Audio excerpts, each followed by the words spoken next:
তাহলে কাজকর্মের কি অবস্থা? মোটামুটি সব কি গুছাই নিয়ে আসছেন? কি বলবো? কোনটা? ওটা দিয়ে কিসে? টুলস জিমেল দিয়ে কেমনে হবে? আপনার মেইল দেওয়া আছে না? ইউজার আইডি পাসওয়ার্ড দেওয়া আছে না? রেজিস্ট্রেশন নেবে কেন? তো লগ ইন করবেন। কোনটা? আপনার আমি যেটা দিছি না আপনি আপনার মেইল দিয়ে ফেলছেন? আপনার মেসেজ দেন তো আমাকে এখন। সবাই ইউজ করতে পারছেন না? আপনার সমস্যা হবে না।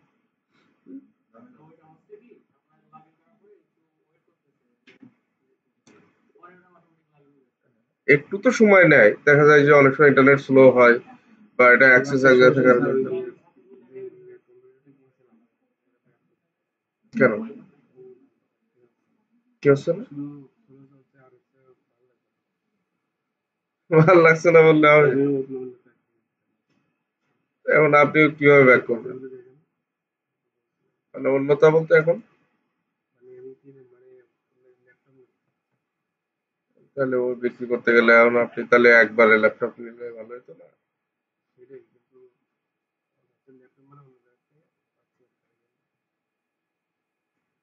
কারণ ও ফেরত দিতে গেলে তো ঝামেলা।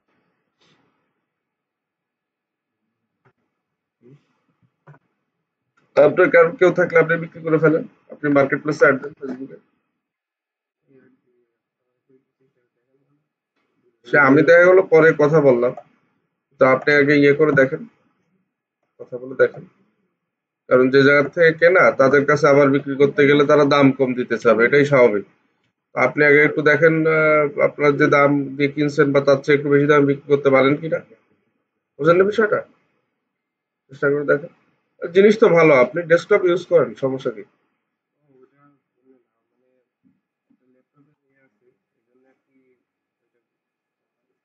ল্যাপটপ ঠিক আছে, আমি সেটা সমস্যা না।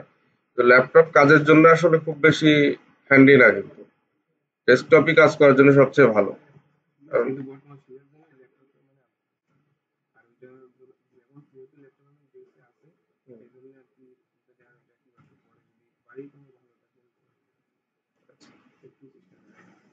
সে আমি পরে, আগে আপনি ইয়ে করেন, আপনি নিজে ট্রাই করে দেখেন। বুঝতে পারছেন? মানে আপনি বিক্রয়.কম একটা অ্যাড দেন, মার্কেট প্লেসে একটা অ্যাড দেন, দিয়ে আপনি আপনার ল্যাপটপটা দিয়ে নিয়ে আসেন। আপনি মেসেজ দিয়েছিলেন আমার এখানে, বুঝতে পারছেন? আপনি হচ্ছে একটু মানে ট্রাই করে দেখেন, তাহলে আপনি মানে যদি বেশি দামে বেচতে পারেন তাহলে আপনার লস কিসে? বুঝলেন না বিষয়টা? কারণ আপনি যার কাছ থেকে কিনছেন ওর কাছে আবার বেচতে গেলেও দাম কম দিতে চাবে, এটাই স্বাভাবিক। তো আপনি তার চেয়ে বেশি দামে বিক্রি করার চেষ্টা করে দেখেন একবার। কই আপনার ইয়ে ফেসবুক কই? আমি মেসেজ দিছি কোথায়? আচ্ছা, ওটা বের করুন।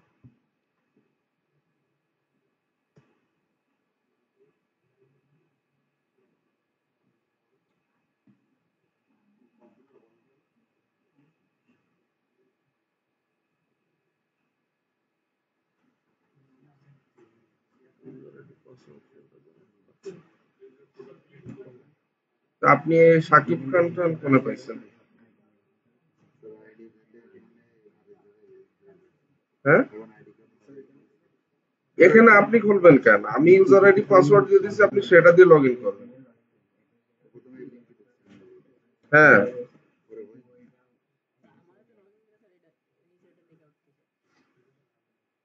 আপনি হচ্ছে ওই যে একবার ওই ব্রাউজারের ক্যাশ কুকিজ ক্লিন করে তারপরে এটা লগ ইন করবেন। ব্রাউজারের ক্যাশ কুকিজ ক্লিন করে দেবেন। ঠিক আছে? আপনারা সিম্পল কথা বোঝেন না আমার নাকি? আমি তো বাংলাই বলে দিই সব। আপনারা যদি এটুকু না বোঝেন তাহলে কিভাবে হবে বলেন?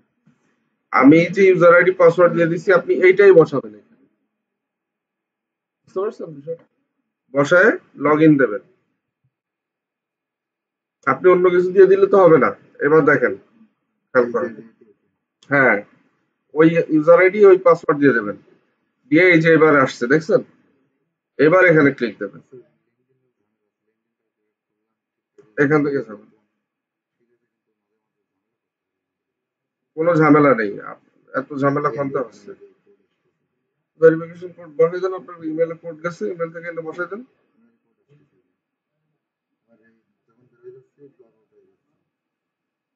আমি জানি না আপনার কি সমস্যাটা। যাই হোক, বুঝতে পারছেন? এই যে আসছে। আপনি তো অন্য জিনিস দিয়ে ঢুকছেন, ওই জিনিস দিয়ে ঢুকলে তো এটা আসবেই। এবার দেখেন, এখানে আসছে, আসছে সব, বুঝতে পারছেন?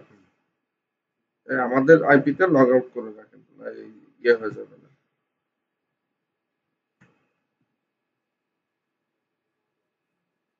ঠিক আছে, ওকে।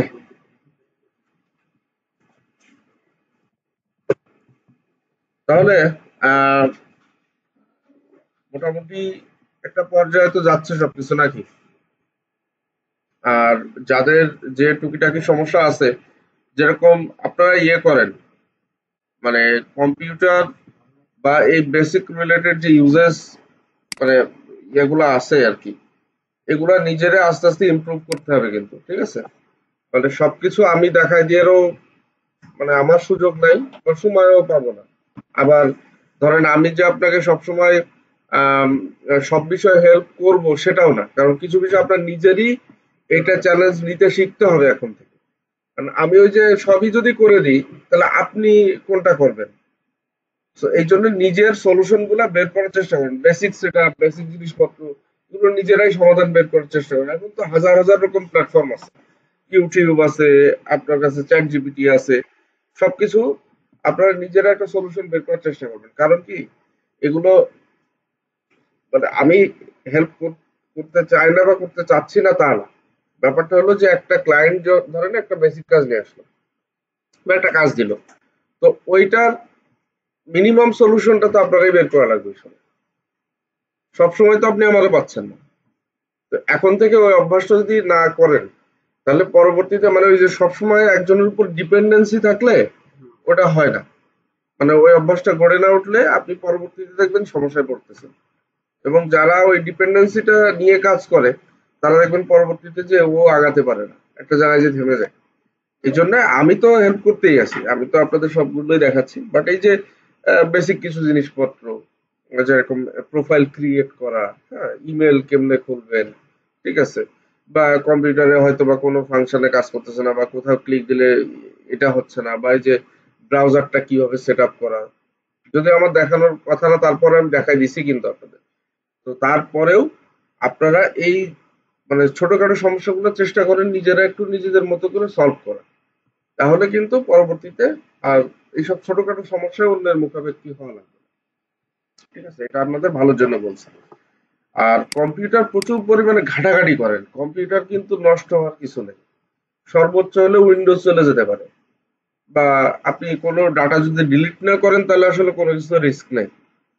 তো কম্পিউটার ঘাটাঘাটি করেন যে এর ভিতরে কোথায় কি অপশন আছে, কি সিস্টেম আছে। তো এগুলো করলে যেটা হবে, কম্পিউটার সম্পর্কে একটা ভালো ধারণা তৈরি হবে, এবং তখন আপনি দেখবেন কাজ করতে গেলে অনেক বেশি সহজ লাগবে বা অনেক মানে ইউজফুল মনে হবে সবকিছু। যাই হোক, তো আমরা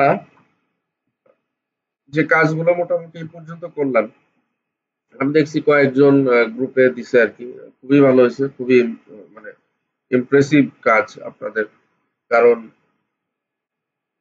আসলে বিগিনিং লেভেল থেকে শুরু করে এই লেভেলে কাজ করে জমা দিতে গেলে অবশ্যই তার একটা স্টাডি দরকার, অবশ্যই তার ক্লাসটা ভালোভাবে বোঝা দরকার, আদারওয়াইজ সে এটা করতে পারবে না।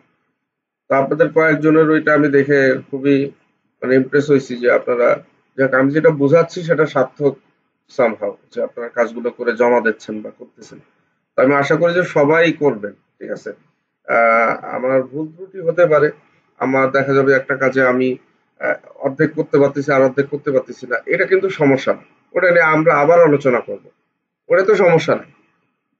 ঠিক আছে, কারণ আপনি যদি চেষ্টা করে না পারেন, এটাতে কোনো অপরাধ না তো, বা ভুল হয়ে যাবে, এটা অপরাধ না, এটা আমরা আবার এক দুবার দেখবো। কিন্তু আমরা নিজেরা কাজগুলো একটু প্র্যাকটিস করব। এবং আপনাদেরকে আমি গত ক্লাসেও দেখাইছি, উদাহরণ দিয়ে দিয়ে, যে দেখেন সব প্ল্যাটফর্মে আসলে কি চায়।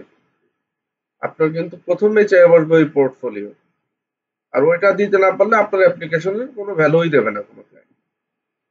তো এই জন্য আপনারা এই জায়গাগুলোতে একটু কাজ করেন, এখন থেকেই শুরু করে দেন, কারণ 3 মাস পরে যে আমার কাছে যেন একটা স্ট্রং পোর্টফোলিও থাকে অ্যাটলিস্ট, এবং আমার প্রোফাইল গুলো যেন একটু, মানে আমি লুক ব্যাক যদি করি তাহলে আমি যেন দেখতে পারি যে আমি ডিজিটাল মার্কেটিং রিলেটেড যে অ্যাক্টিভিটি গুলো আমার আছে আমার প্রোফাইলে, অন্য যে কেউ আসলে যেন বুঝতে পারে যে আমি একজন ডিজিটাল মার্কেটার বা আমি এই ফিল্ডের একজন মানুষ।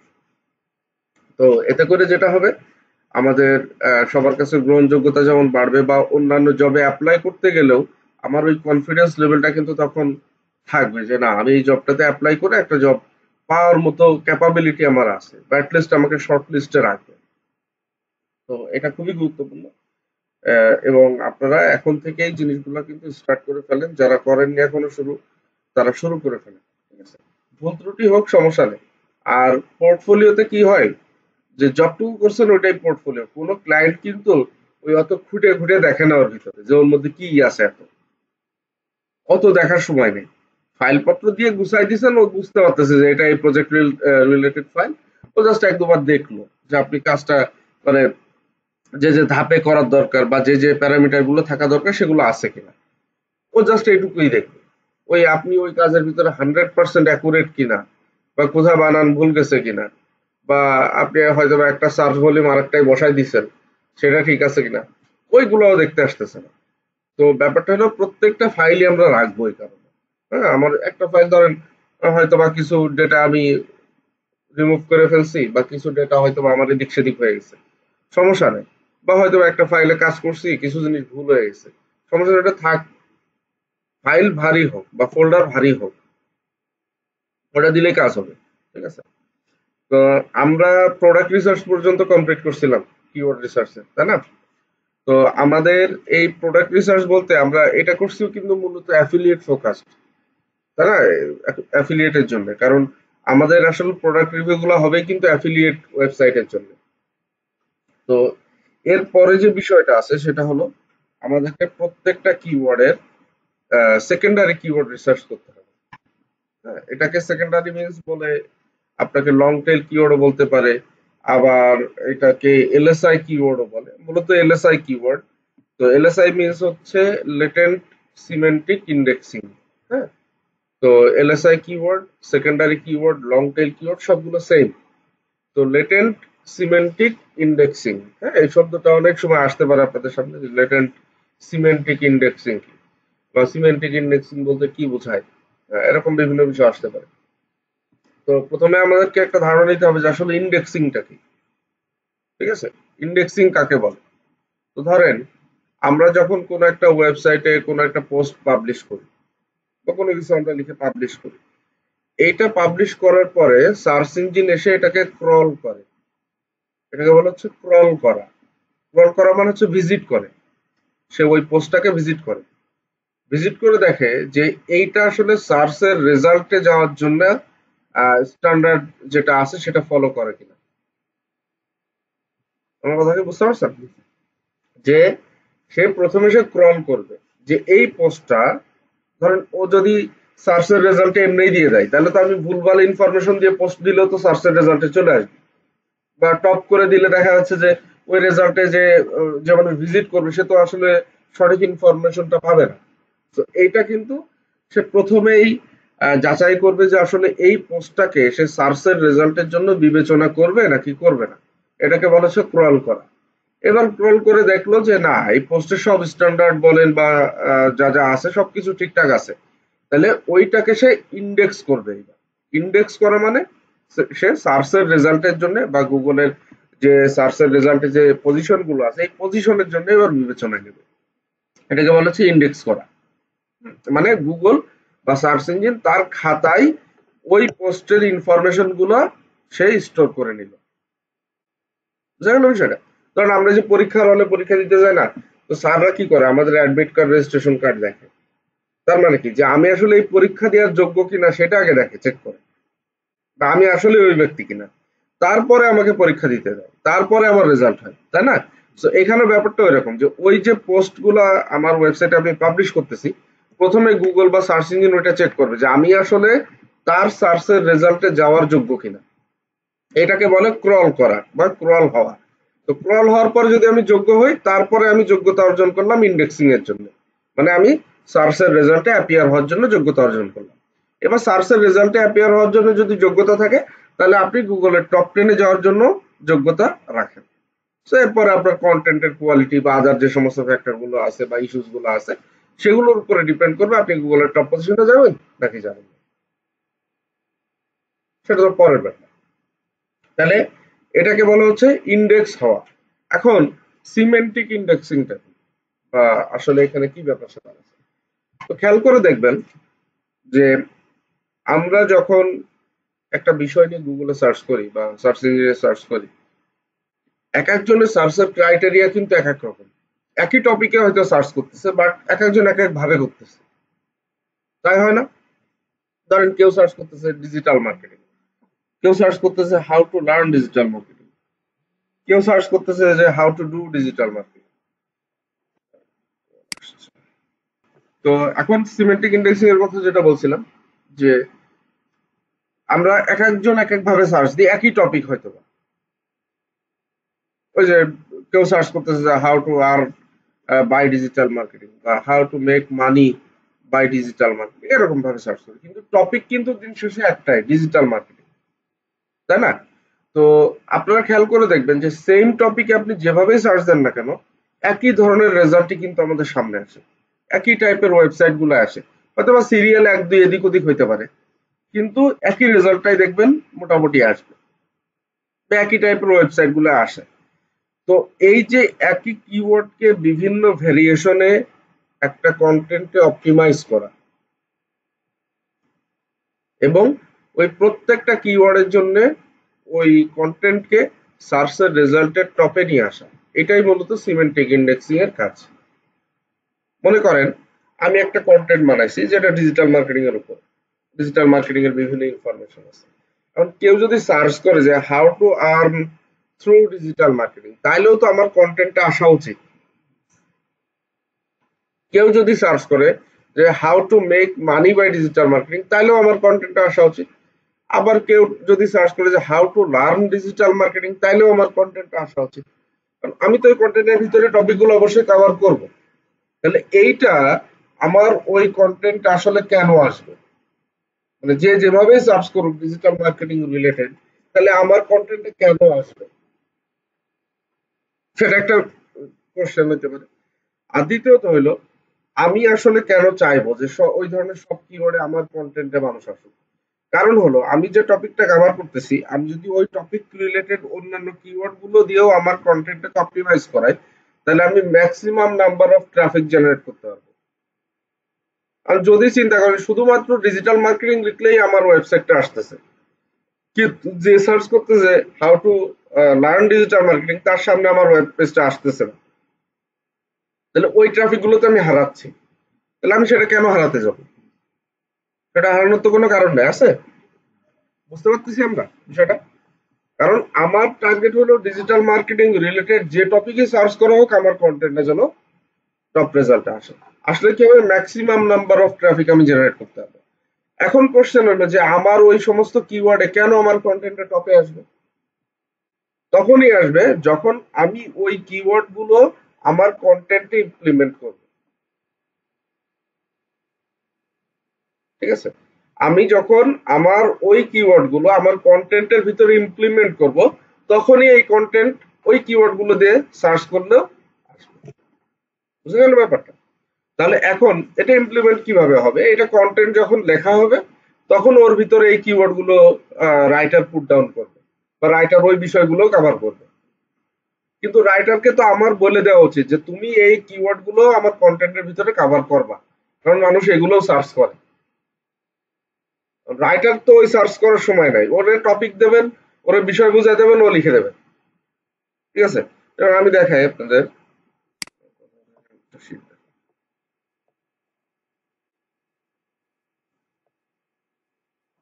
ধরেন এটা একটা keyword, best small wood stove. ঠিক আছে? এটা কি কিওয়ার্ড, কি টাইপের কিওয়ার্ড এটা? বাইং কিওয়ার্ড, তাই না?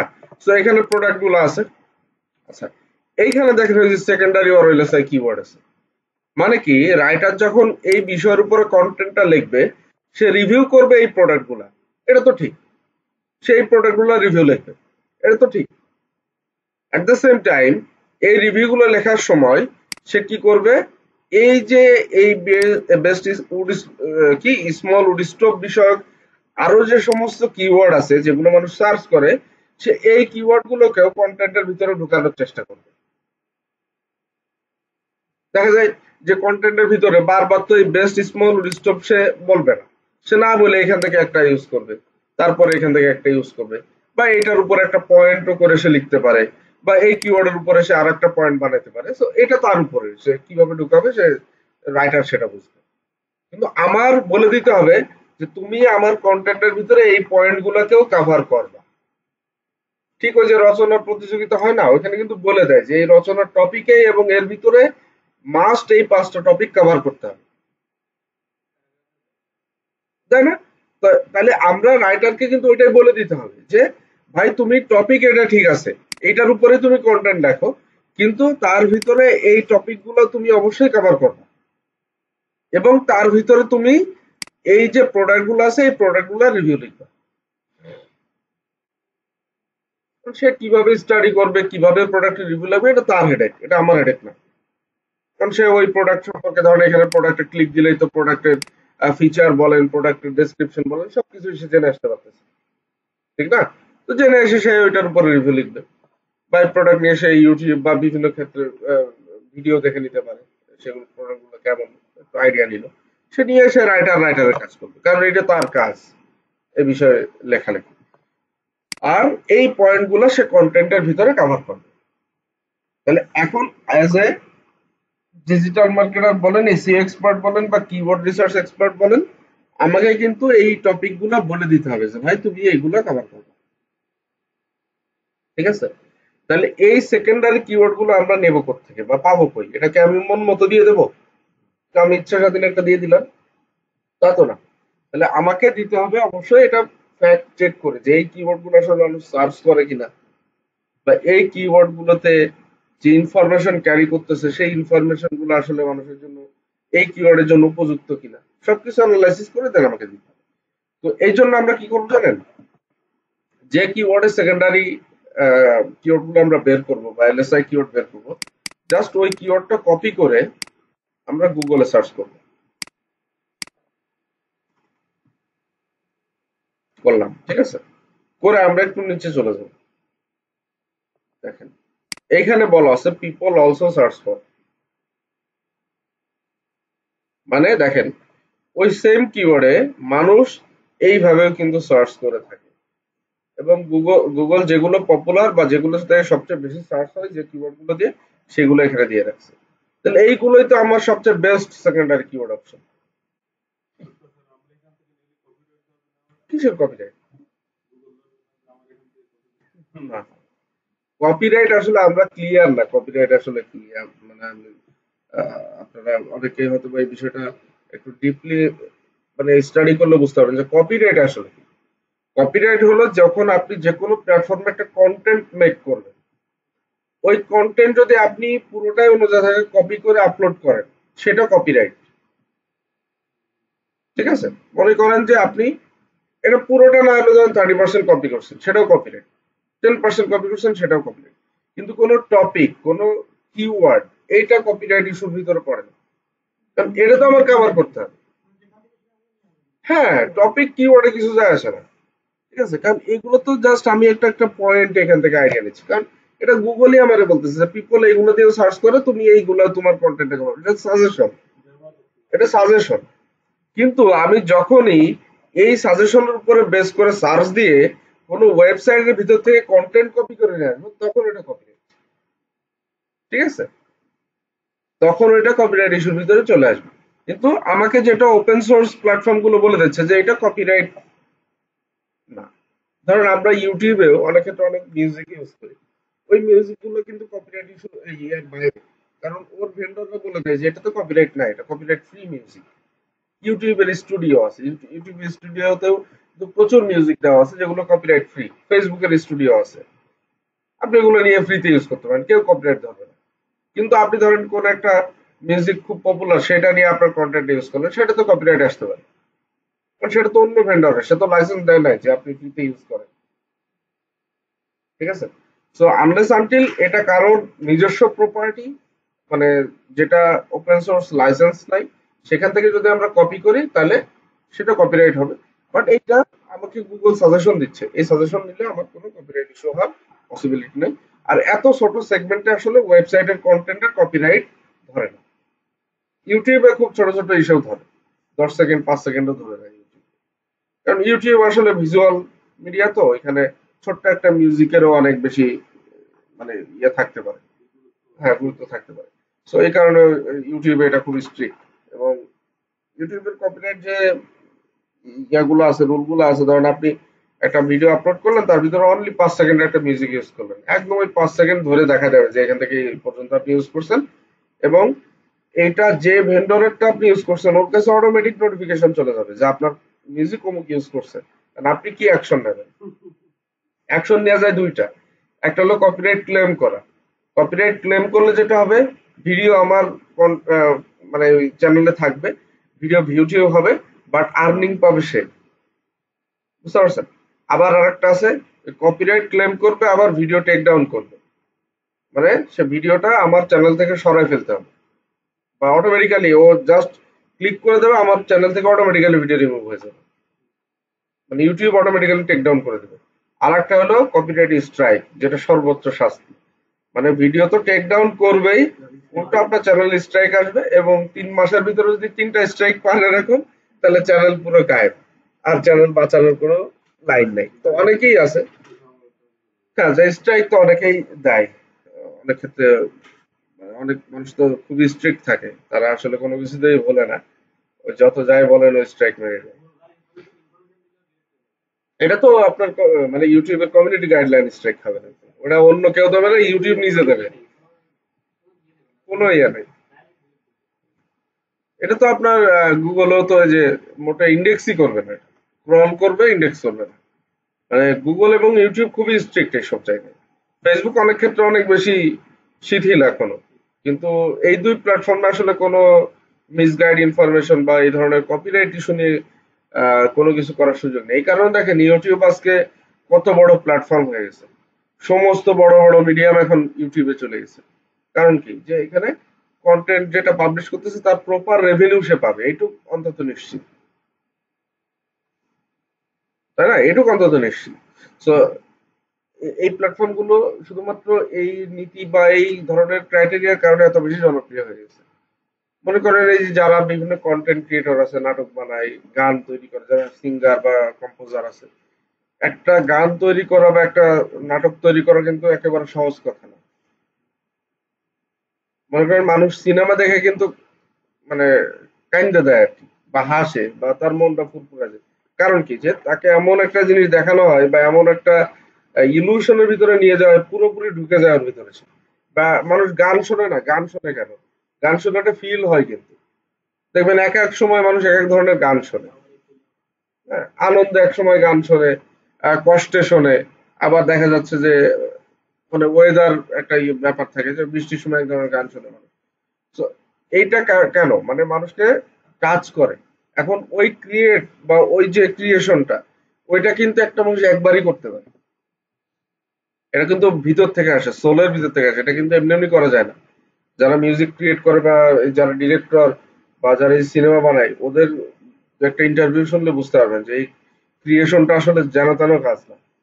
এটা সুর আপনার হার্ট টাচ করবে, এটা কিন্তু একেবারে সহজ ব্যাপার না।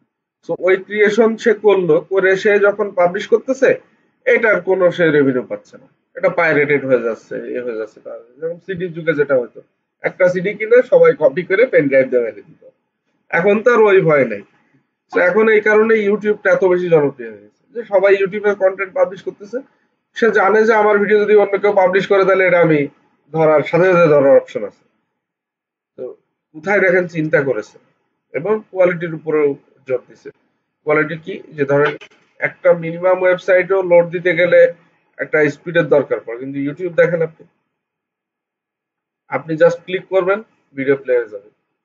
মানে আর এত পরিমাণ ভিডিও বা এত পরিমাণ জায়গা, মানে ইউটিউবের যে মানে সার্ভার তাহলে কত বড় এবার চিন্তা করে দেখেন। হ্যাঁ, হ্যাঁ, ওটা তো আপনার গুগলের সার্ভার তো আসলে বিভিন্ন জায়গায় আছে, যেরকম আপনার, হ্যাঁ, বিশেষ করে আপনার ক্যালিফোর্নিয়াতে যেটা আছে ওটার ভিডিও আছে দেখবেন। তো ওটাতে যাওয়ার জন্য কয়েকটা সিকিউরিটি আর কি ইয়ে আছে, এখানে লেয়ার আছে, ওইটা পার করে যেতে হয়। এবং ওই পুরা মানে এরিয়াতে মানে সব সার্ভার রুমের ভিতরে শুধু সার্ভার মেশিন আর সার্ভার মেশিন, আর সব হার্ড ড্রাইভ কানেক্ট করে একটা সাথে আরেকটা। এবং ওই একটা হার্ড ড্রাইভ যদি কোনো কারণে নষ্ট হয়, ওরা কিন্তু ওইটা মানে ফেলে দেয় না, ওটা জাস্ট আগে ভাঙবে, গুঁড়ো করে ফেলে একদম, করে তারপরে ফেলে। কারণ ওইখান থেকে কোনো ডেটা চুরি হবে না, এই এনসিওরিটি আগে তারা মেক শিওর করে, তারপরে ওটা নষ্ট করে তারপরে গার্বেজে এসে ফেলে দেয়। তো ওদের চিন্তা ভাবনা আমাদের চিন্তা ভাবনা তো এক না, বা ওদের টেকনোলজি বলেন বা ওরা যে বিষয়গুলো নিয়ে কাজ করে এটা আসলে আমাদের চিন্তার বাইরে। চিন্তা করে দেখেন যে যদি গুগল বা সার্চ ইঞ্জিন তৈরি না হতো, তাহলে আসলে ইন্টারনেট এত বেশি জনপ্রিয় হতো কিনা। মানে আপনার যদি সব ওয়েবসাইটের নাম মুখস্থ করে রাখতে হতো বা খাতায় লিখে রাখতে হতো যে অমুক কাজের জন্য অমুক ওয়েবসাইট, তমুক কাজের জন্য অমুক ওয়েবসাইট, এটা কিন্তু বিশাল একটা ঝামেলা হয়ে যেত তখন। কিন্তু এখন আমি যা মনে চাচ্ছে চোখ বুঝেও টাইপ করলে গুগল অ্যান্সার এনে দেয়। ভুল লিখলেও আমার সঠিক অ্যান্সার চলে আসতেছে। বানান ভুল লেখেন, টপিক ভুল করে লেখেন, ও বুঝে নেবে যে আপনি কি সার্চ করতেছেন। এবং পৃথিবীর কোন ওয়েবসাইটের ভিতরে ওর সঠিক তথ্য আছে সেটা বের করে নেয় আপনাকে। তো এই যে মাথায় খেলছে ওদের, গুগলের যে ফাউন্ডার, জানেন, এগুলো একটু ঘাটাঘাটি করে ল্যারি পেজ আর সার্জে ব্রিন, এরা দুইজন আর কি গুগলের ফাউন্ডার। মাত্র মানে বাসার একটা গ্যারেজের ভিতরে বসে বানায় ফেলছিল। বাসা বাড়িতে গ্যারেজ থাকে না, ওর ভিতরে বসে প্রথম গুগলের কোড লেখে, প্রথম একটা সার্চ ইঞ্জিন তৈরি করে ছোট পরিসরে, ওইখান থেকে শুরু। আর আজকে গুগল কোথায়, চিন্তা করে দেখেন একটু। এখন গুগল যদি একদিন শাটডাউন থাকে, পৃথিবী অচল হয়ে যাবে। আর পরে তো আসলে ব্যবসা বাড়ানোর জন্য ইউটিউব তো আর গুগল বানায় নাই, ইউটিউব পরে কিনছে আর কি। কিনে গেছে। তো না, ইউটিউবের প্রথম কন্টেন্ট ক্রিয়েটর ছিল ওই যে বাংলাদেশি বংশোদ্ভূত ওই যে ইয়ে, ওর নাম কি যেন, ভুলে গেছি। তো এই হলো ফ্যাক্ট। এখন এই প্ল্যাটফর্ম গুলোতে আসলে যেহেতু এত বেশি জনপ্রিয়তা আছে বা এত মানে সিকিউরিটি আছে, এই কারণে মানুষ এখানে আসলে কন্টেন্ট গুলো তৈরি করে বা এখানে আসলে ইয়ে করে। কারণ ওয়েবসাইটের কন্টেন্ট আপনি যদি এটা গুগল বাদে বা এই সার্চ ইঞ্জিন গুলো যদি এই ধরনের ক্রাইটেরিয়া মেকশিওর না করতো, তাহলে আপনি কন্টেন্ট ক্রিয়েট করতে চাইতেন না, কারণ আপনার কন্টেন্ট নিয়ে তো আর একজন কাজ করে ফেলতে পারে। কিন্তু এখন তো আর ওই সুযোগ নেই। আপনি জাস্ট এটা কন্টেন্ট আপলোড করবেন, ক্রল হবে, গুগল টের পেয়ে যাবে যে এই কন্টেন্টটা আসলে কার কন্টেন্ট, বা এই কন্টেন্ট আসলে ইউনিক কিনা, বা এই কন্টেন্টটা সে ইন্ডেক্স করবে নাকি করবে না। ঠিক আছে, প্রত্যেকটা ওয়েবসাইটের কিন্তু ইয়ে থাকে, আমি দেখাই আপনাদের।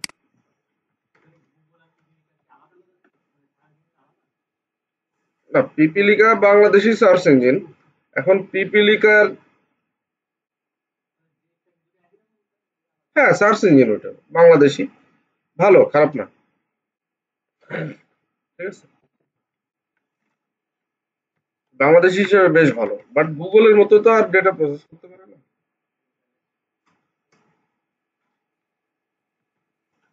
ও গুগল থেকে ধার করে নিয়ে দেখে।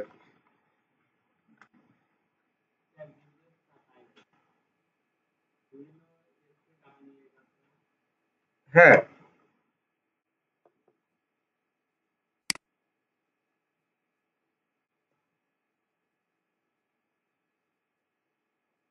কি বলে এক এক সময় আমি কিছু বুঝে পারি না। ওরে ইয়ে দিলে হয়ে যায়।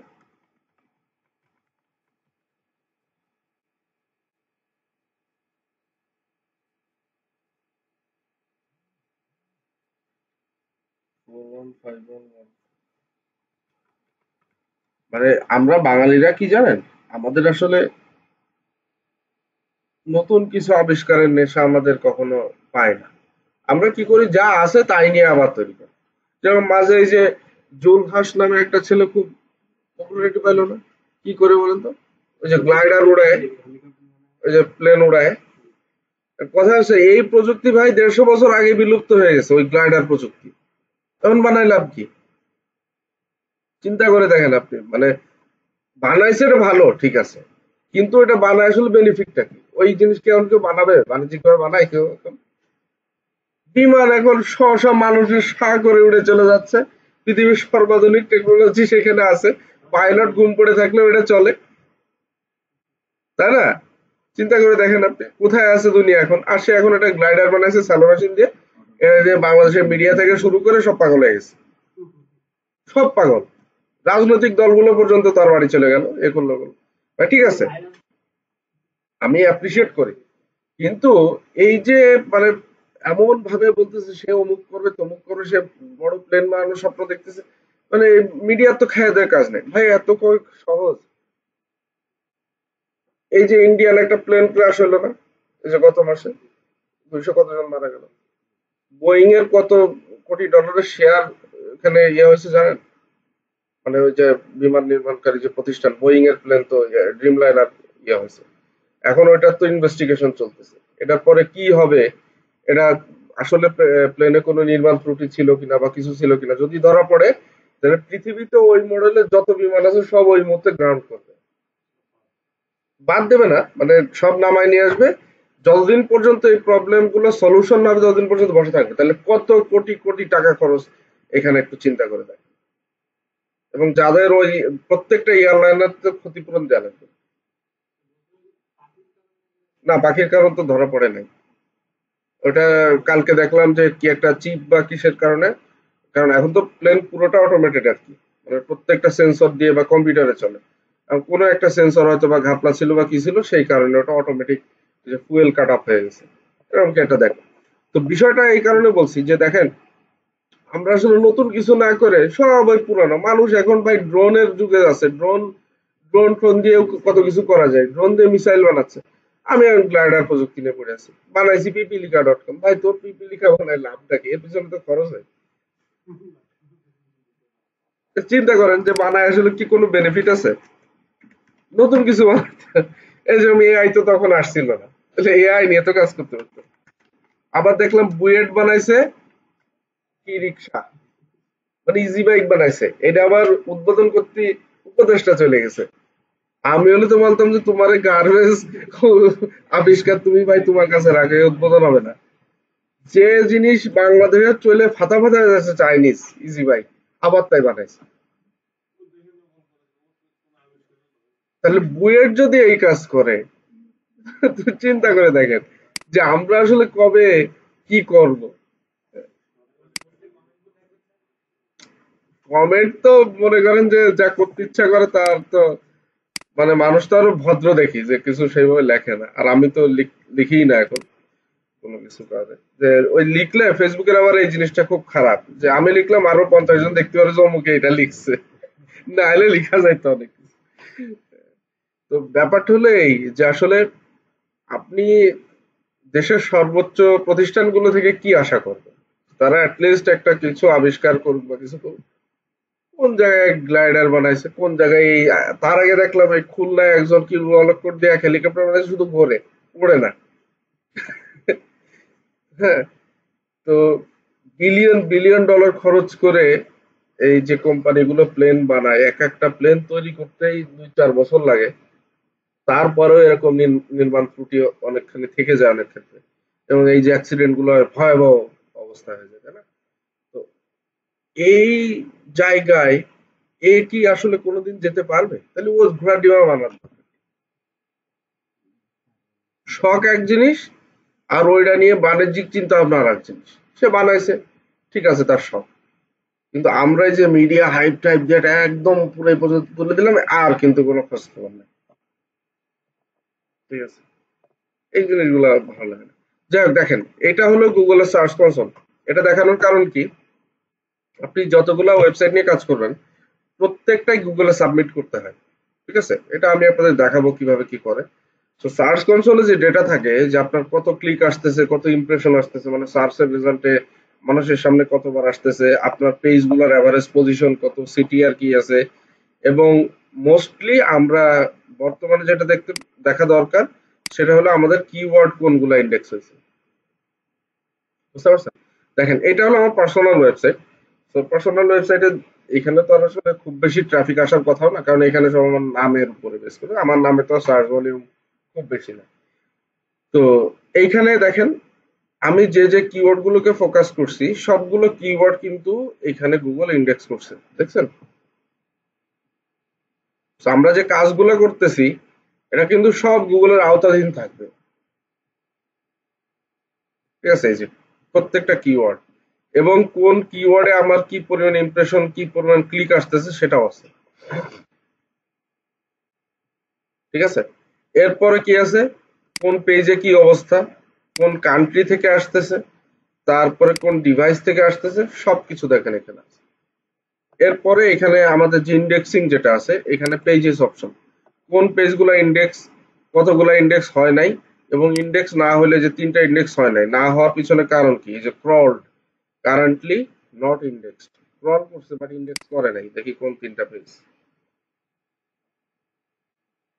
এই যে এটা হলো ফিড, এই দুইটা ইন্ডেক্স করে নাই। এই দুটো ইন্ডেক্স না করার কারণ হলো এই দুটো আমার মডিফাই করা হয়েছে, আমি মডিফাই করছিলাম কন্টেন্ট, সো এই কারণে মেবি ইন্ডেক্সিং এর বাইরে রাখছে, আবার আমাকে রিসাবমিট করতে হবে এটা, ঠিক আছে?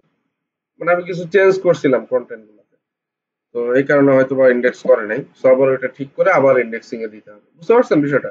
ইন্ডেক্স না মানে হচ্ছে এটা সার্চের রেজাল্টে আসবে না। তো আপনি যেটাই করবেন সব গুগল জমাও রাখবে, আবার আপনাকে রিপোর্টও দিয়ে দেবে যে আপনি কি করছেন, এইটার ফলাফল এই। তো আমরা যে কাজগুলো করতেছি কোনো কিছুই কিন্তু মানে আন্দাজে না, বা কোনো কিছু যে ওভারলুক হয়ে যাবে এরকম কোনো সুযোগ নাই, ওভারলুক হওয়ার কোনো সুযোগ নাই, ঠিক আছে? তো এটা দেখানোর পিছনে মানে ওইটাই কারণ যে আপনারা যখন এরপরে সার্চ কনসোল আপনাদের ইউজেস আছে বা শেখাবেন, তখন বুঝতে পারবেন যে একটা ওয়েবসাইট কিভাবে কাজ করে, গুগল কিভাবে একটা ওয়েবসাইটকে দেখে, কিওয়ার্ড গুলো কিভাবে ইন্ডেক্স হয়, ব্যাকলিঙ্ক গুলো কিভাবে ইন্ডেক্স হয়, কিভাবে সার্চের রেজাল্ট গুলো আসে, কিভাবে পজিশন নির্ধারিত হয়, হ্যাঁ, এবং না করলে কি কি কারণ থাকে সেখানে, সে কারণগুলো কিভাবে সলভ করতে হয়, ঠিক আছে? এই সবগুলো একটা স্টাডির ব্যাপার। যাই হোক, তো আমরা সেকেন্ডারি কিওয়ার্ডের ক্ষেত্রে যেটা ছিলাম যে এইখানে তাহলে আমার সেকেন্ডারি কিওয়ার্ড গুলো আছে, তাই না? জাস্ট আমি এগুলো কপি করে নিয়ে আমার শিটে বসাই দিলেই হয়ে গেল। যে কপি করবেন, সে ফর এক্সাম্পল ধরেন এইখানে আছে, মানে আমি তো এখন কিওয়ার্ড কোনোটা নেইনি, আমি জাস্ট দেখাই দিচ্ছি। এই যে এখানে যে পেস্ট স্পেশাল, রাইট বাটনে ভ্যালুজ অনলিতে পেস্ট করবেন, ঠিক আছে? কি করবেন, যেখানেই পেস্ট করবেন, মানে গুগল শিটটা ওপেন করে নেবেন, ঠিক আছে? গুগল শিটে করবেন এই কাজগুলো করে, এখানে যে সেকেন্ডারি কিওয়ার্ডে যে ঘর থাকবে রাইট বাটনে ক্লিক করবেন, পেস্ট স্পেশালে যাবেন, ভ্যালুজ অনলিতে পেস্ট করবেন, ঠিক আছে? এই যে করলে দেখবেন সবগুলো একই লেভেলে পেস্ট হবে। নাহলে কি হয়, ওই যে কিছু কিছু ক্ষেত্রে দেখা যায় কোনো একটা শব্দ বড় হয়ে গেছে, কোনো একটা ছোট হয়ে গেছে, এই দেখেন কেমন হয়ে গেছে, আবার লিংক হয়ে গেছে, এমনি পেস্ট করলে এরকম ঝামেলা হয়। সে কারণে যখনই পেস্ট করবেন পেস্ট স্পেশালে গিয়ে ভ্যালুজ অনলিতে পেস্ট করবেন, তাহলে দেখবেন সবগুলো টেক্সট একই ফন্টে থাকবে, একই স্টাইলে থাকবে, একই মানে সাইজে থাকবে। বুঝা গেল? তাহলে সেকেন্ডারি কিওয়ার্ড গুলো কিভাবে নিয়ে আসলাম, যে কিওয়ার্ডেরই সেকেন্ডারি কিওয়ার্ড বের করতে চাইবেন জাস্ট কিওয়ার্ডটা কপি করে গুগল করবেন, নিচে চলে আসবেন, পিপল অলসো সার্চ ফর অপশনে চেক করবেন, যেগুলো থাকবে কপি করে শিটে সেই কিওয়ার্ডের পরে এটা বসাই দিবেন। গেল বিষয়টা? ওকে, এরপরে আমরা আরেকটু উপরে যাব, এখানে এটাতে নাই, এই কিওয়ার্ডটাই নাই, বাট অনেক কিওয়ার্ডেই দেখবেন এখানে আরেকটা অপশন থাকে এই 2-3 নাম্বারে, পিপল অলসো আস্ক ফর। এটা হলো পিপল অলসো সার্চ ফর, আর ওইটাতে থাকে পিপল অলসো আস্ক ফর। সব কিওয়ার্ডে যে পাবেন তা না, ধর আমি আরেকটা পপুলার কিওয়ার্ড সার্চ করে দেখি আসে কিনা। আসে, হ্যাঁ, এই যে পিপল অলসো আস্ক, এই অপশনটা দেখবেন কিছু কিছু কিওয়ার্ডে আপনি পাবেন, সব কিওয়ার্ডে পাবেন না, ওই যে আগেরটা যেরকম নাই। সো এইখান থেকে কি করবেন, আহ, যেগুলো থাকবে সবগুলো নিয়ে যেতে পারে, বাট সবগুলো নেওয়ার প্রয়োজন নেই, অ্যাটলিস্ট 2টা নেবেন, হ্যাঁ, সিরিয়ালে ধরেন 4টা আছে, আপনি এখান থেকে 2টা নিয়ে নেন বা এখান থেকে, কারণ এগুলো মোস্টলি সব একই ধরনের মিনিং তো, সো 2টা নিলেই হবে। এই 2টা ফোকাস করে যদি কন্টেন্ট লেখা হয় তাহলে না স্পেশাল ভ্যালু জোন। এটা মানে ওরকম কোনো ইয়ে নাই যে 10টায় নিতে হবে বা 8টায় নিতে হবে বা 6টায় নিতে হবে, যেগুলো পাবেন সেগুলো নেবেন। এখান থেকে মিনিমাম 2টা নিয়ে নেবেন। যদি 4টা নিতে চান নেওয়া যাবে, সমস্যা নেই। আর না নিলেও খুব বেশি ক্ষতি নেই। তাহলে আমরা এইভাবে করে আমাদের সেকেন্ডারি কিওয়ার্ড গুলো পেয়ে গেলাম। তাহলে আমার main keyword, product research, secondary keyword সবকিছু কিন্তু চলে আসলো, মোটামুটি কমপ্লিট। এইবার আমরা ইনফরমেটিভ কিওয়ার্ড বের করছিলাম না? ইনফরমেটিভ কিওয়ার্ডে কাজ কিন্তু একটু কম। কি কাজ কম? আমার ইনফরমেটিভ কিওয়ার্ডে কোনো প্রোডাক্ট রিসার্চ করার দরকার নেই। কেন? কারণ ইনফরমেটিভ কিওয়ার্ডে আমার কেউ প্রোডাক্ট কেনার জন্য যাবে না, ইনফরমেশন নেওয়ার জন্য যাবে। সো এখানে প্রোডাক্ট রিভিউ থাকবে না, এখানে থাকবে শুধুমাত্র ওই বিষয়ক ইনফরমেশন। তো এই কারণে ইনফরমেটিভ কিওয়ার্ড গুলোতে প্রোডাক্ট রিসার্চ করার দরকার পড়বে না, আমার শুধু সেকেন্ডারি কিওয়ার্ড গুলো হলেই চলবে। তাহলে এই যে কাজগুলো করলাম না, এইটাকে বলা হচ্ছে এক সেট কিওয়ার্ড রিসার্চ। মানে একটা কিওয়ার্ডের জন্য যখন আমি সেকেন্ডারি কিওয়ার্ড রিসার্চ করব, প্রোডাক্ট রিসার্চ করব, তখন এই টোটাল কাজটাকে এক সেট কিওয়ার্ড রিসার্চ বলা হয়। বুঝা গেল? সো এক সেট কিওয়ার্ড রিসার্চের দাম আপনার কাজের বিভিন্ন ধারা থাকে, সেখানে যদি আমি বলি এইভাবে $5 থেকে $20 পর্যন্ত হতে পারে এক একটা কিওয়ার্ডের জন্য। $5 থেকে $20 পর্যন্ত। সেকেন্ডারি কিওয়ার্ড আবার প্রোডাক্ট রিসার্চ করা লাগলে প্রোডাক্ট রিসার্চ করে দিতে হবে। হ্যাঁ, যাচ্ছে। হ্যালো, মানে কি করে? আচ্ছা, তাহলে মোটামুটি তো আইডিয়া হলো নাকি? সহজ কাজ, কিন্তু একেবারে সহজ। এখন দেখেন, আমাদের এর পরের যে ফ্যাক্টটা সেটা হলো এই কিওয়ার্ড গুলো আমি ধরেন রাইটারকে দিয়ে দিলাম যে ভাই তুমি এবার কন্টেন্ট লিখে দাও। এখন রাইটার তো পয়সা নেবে যে সে কত ওয়ার্ড লিখতেছে ওটার উপরে বেস করে, ঠিক না? আর আমি রাইটারকে ধরুন বলে দিলাম যে ভাই তুমি লিখে দাও। আর রাইটার মনে করেন মনের মাধুরী মিশায় একটা কন্টেন্ট 10,000 ওয়ার্ডে লিখে দিল। তো 10,000 ওয়ার্ডে লিখে দিলে ধরেন পার 1000 ওয়ার্ডে সে $10 করে চার্জ করে। তো 10,000 ওয়ার্ড লিখলে কয় ডলার দিতে হবে? $100 দিতে হবে।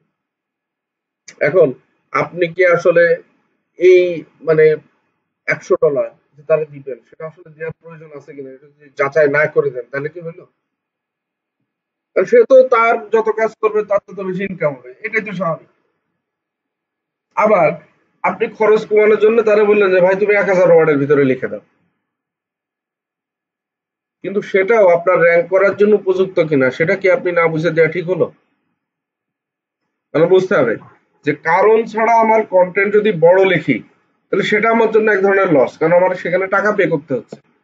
আবার যদি আমি কম লিখি তাহলে কম লিখেও লাভ নাই, কারণ আমার র‍্যাঙ্কিং এর ক্ষেত্রে সেটা ইফেক্ট করে। তাহলে আমরা যদি বলে দিতে পারতাম যে ভাই তুমি এই কয় ওয়ার্ডের ভিতরে লেখো, এটাই অ্যাপ্রোপ্রিয়েট, এর চেয়ে বেশি লেখারও দরকার নাই, কমও লিখবা না। তাহলে সেটাই সবচেয়ে ভালো হতো নাকি? তার মানে আমাদের কি করতে হবে, প্রত্যেকটা কিওয়ার্ডের জন্য কন্টেন্টের লেন্থ অ্যানালাইসিস করতে হবে যে কন্টেন্ট আসলে কত ওয়ার্ডের হওয়া উচিত, সেইটা বের করে দেওয়া।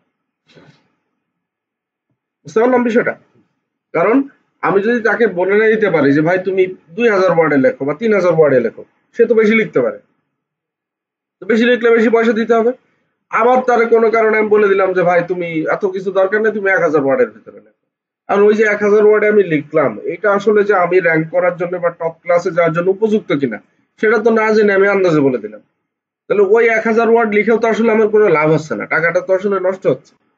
তাহলে আমার কি করতে হবে, এই কিওয়ার্ড গুলোর কন্টেন্ট লেন্থ প্রপার ওয়েতে অ্যানালাইসিস করতে হবে যে আসলে আমার কতগুলো ওয়ার্ডে কন্টেন্ট লেখা উচিত। আমি রাইটারকে সেটাই বলবো যে ভাই তুমি এই কয় ওয়ার্ডের ভিতরে লিখে দাও। তো এই কন্টেন্ট লেন্থ অ্যানালাইসিস করার জন্য আমাদের একটা এক্সটেনশন ইউজ করতে হবে যেটার নাম হচ্ছে ওয়ার্ড কাউন্টার বা ওয়ার্ড কাউন্টার প্লাস। এই দুটার যে কোনো একটা এক্সটেনশন দেওয়ার সিস্টেম হলো, এক্সটেনশন কি, ব্রাউজারে আমরা যে সমস্ত মানে কাজ করব, এই কাজগুলো করার জন্য ধরেন মোবাইলের উদাহরণ দিই আমি। মোবাইলে আমরা কি করি? যে কোনো ধরেন কিছু ইউজ করার জন্যে কথা কথা একটা ফটো এডিটিং অ্যাপ আমি ইউজ করবো বা ফটো এডিটর ইউজ করবো, আমি কি করি? ওই অ্যাপটা নামাই আগে প্লে স্টোর থেকে, নামায় দেন আমরা ওইটা কি করি, ইনস্টল করে তারপরে যে কাজ আছে সেটা করি। তো মোবাইলের ক্ষেত্রে অ্যাপ, কিন্তু ব্রাউজারে আমরা যে কাজগুলো করবো, এই ব্রাউজারে বিভিন্ন কাজ করার জন্য আমাদের লাগবে হলো এক্সটেনশন। ঠিক আছে? তো এক্সটেনশন দেওয়ার জন্য আমরা কি করব, আমাদের যে ব্রাউজার আছে এই যে পাশে থ্রি ডট আছে দেখবেন, এই থ্রি ডটে ক্লিক দিতে হবে। দেওয়ার পরে এখানে এক্সটেনশনস আছে, এখানে ধরে এই যে ভিজিট ক্রোম ওয়েব স্টোর। ঠিক আছে? মোবাইলে কি থাকে? প্লে স্টোর, আর এটা হলো ক্রোম ওয়েব স্টোর, এখানে যাবো।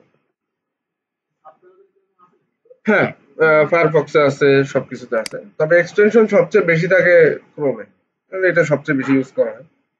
তো এখানে আমরা দিব ওয়ার্ড কাউন্টার, এই যে এটা ভালো, ওয়ার্ড কাউন্টার। সেটা জাস্ট আপনি ক্রোমে অ্যাড করে দেবেন। আমার যেহেতু করা আছে অ্যাড, আমার এই জন্য রিমুভ দেখাচ্ছে, আপনাদের দেখাবে add to Chrome. So add করে দিলে ব্রাউজারে অ্যাড হয়ে যাবে। তো এরপরে আমাদের কি কাজ? কাজ হলো, ধরেন আমি say for example digital marketing related একটা কিওয়ার্ড নিয়ে কাজ করতেছি, তাহলে আমি কি করব? ওই কিওয়ার্ডটা গুগলে সার্চ করে দেবো, যেহেতু ওর কন্টেন্ট কত ওয়ার্ডে লেখা উচিত আমার সেটা অ্যানালাইসিস করতে হবে। তো সার্চ করে দেওয়ার পরে এই গুগলের টপে যারা বসে আছে এদেরকে আমি ওয়ান বাই ওয়ান ওপেন করব, যে একটা করে মাউসের চাকায় ক্লিক দেবো তাহলে ওরা ওপেন হবে, ক্লিক দেবো ওপেন হবে, ক্লিক দেবো ওপেন হবে, এভাবে করে। ইউটিউব যাওয়ার দরকার নেই, ফাইবারও না, ফাইবার তো মার্কেট প্লেস।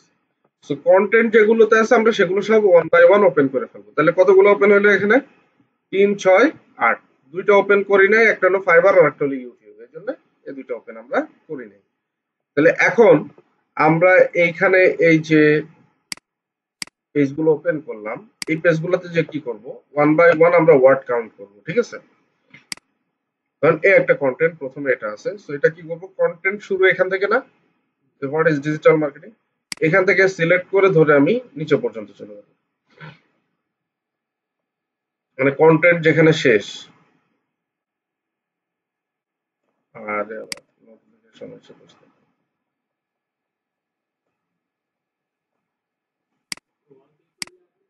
না সব দিলে আবার আশপাশের গুলো চলে আসবে না। হ্যাঁ, তো ওগুলো আমাদের দরকার না, আমাদের শুধু কন্টেন্ট টুকু কতটুকু এটা দেখার দরকার। তো কন্টেন্ট শেষ এইখানে, তাই না?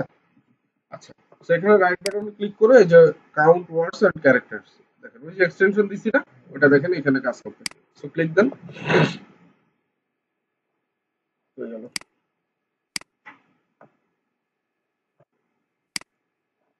দেখেন এখানে।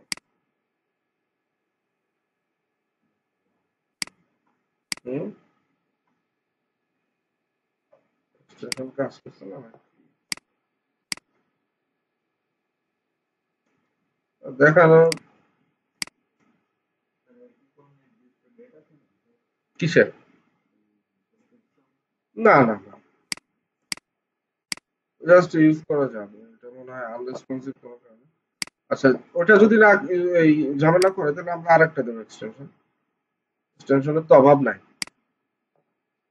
ওটা যদি কাজ না করে আরেকটা দিয়ে দেবো, ওয়ার্ড কাউন্টার, যে আরো কত আছে।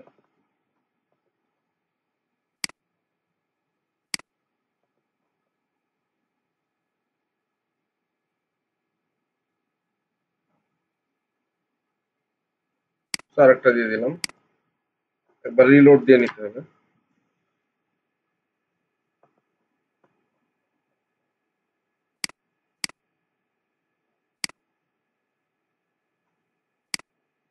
আর কাজ করে না।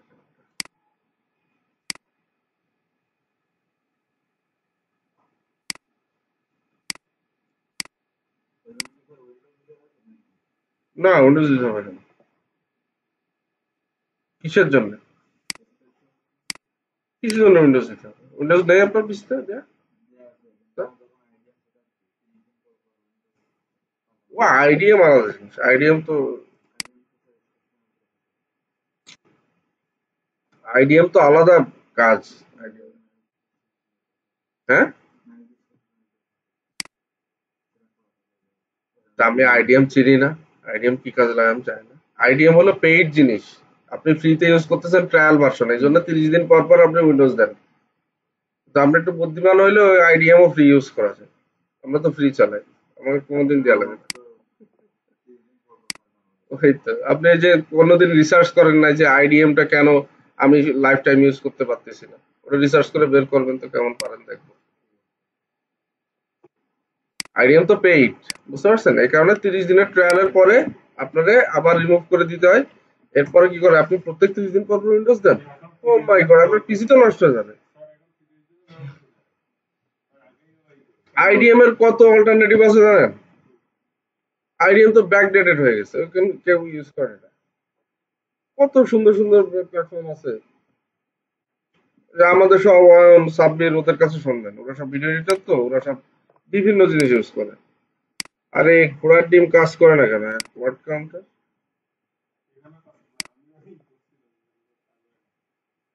দাঁড়ান এটা remove।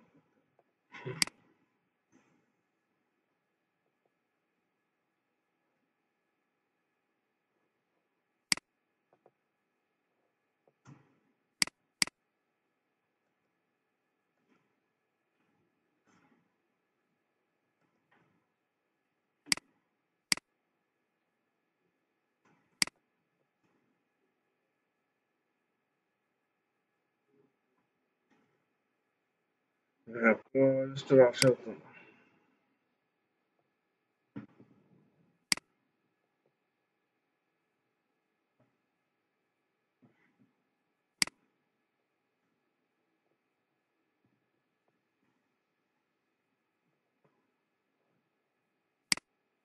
আপনি ওই 30 দিন পর পর উইন্ডোজ দিলে তো পিসি নষ্ট হয়ে যাবে তো।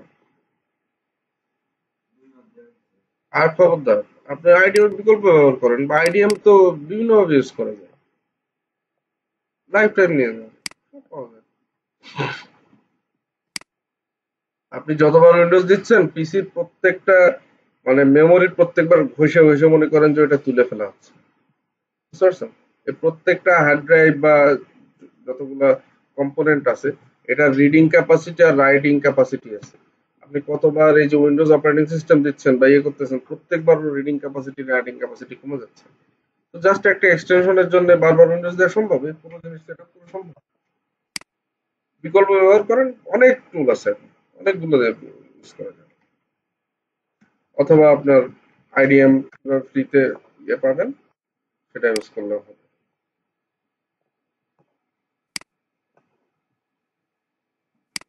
কাউন্টার,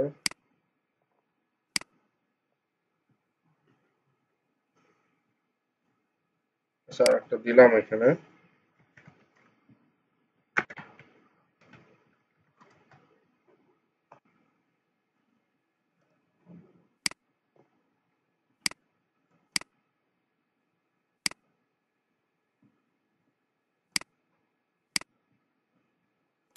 কি ব্যাপার, হ্যাঁ এবার কাজ করতেছে, ঠিক আছে।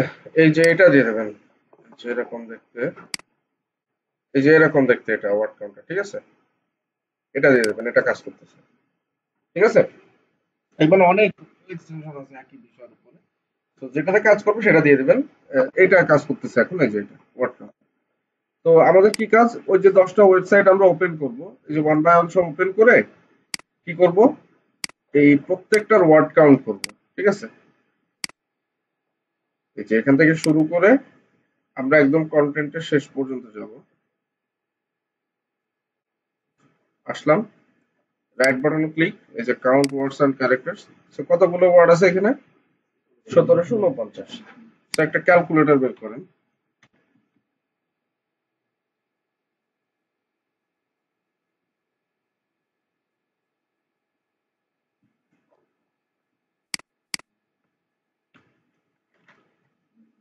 তাহলে 1749 যোগ, ঠিক আছে। এইভাবে যে কয়টা ওয়েবসাইট আপনি বের করছেন প্রত্যেকটার কন্টেন্ট লেন্থ এক এক করে বের করবেন, করে যোগ করবেন।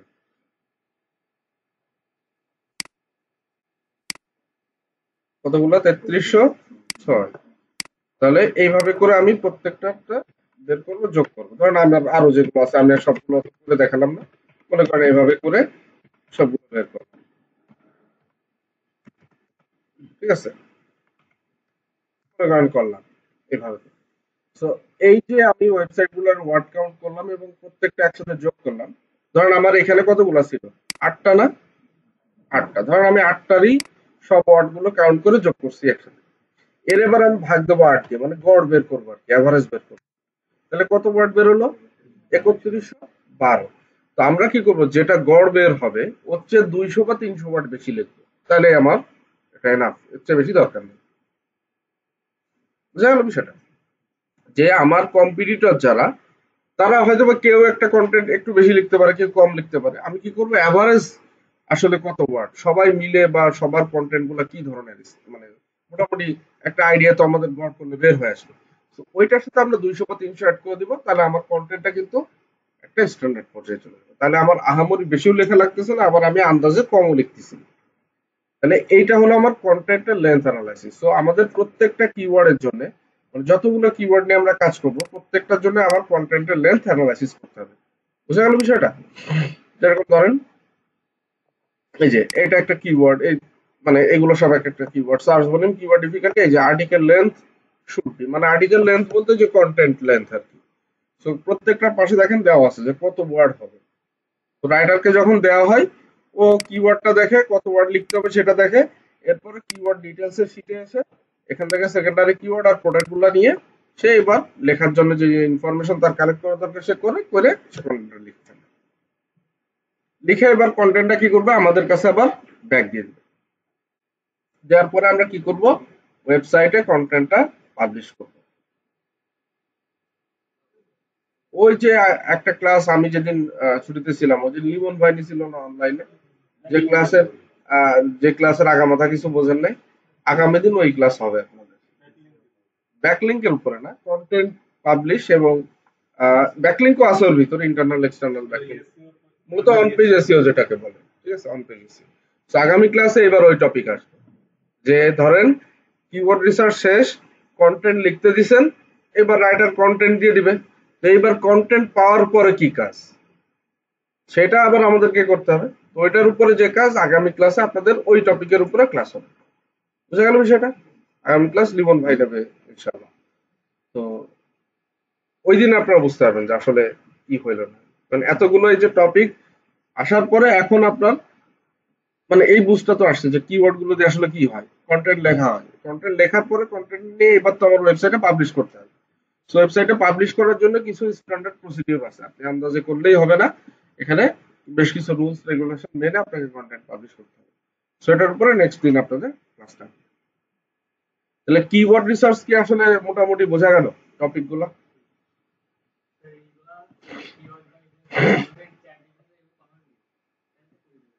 কি মানে কি দেবে,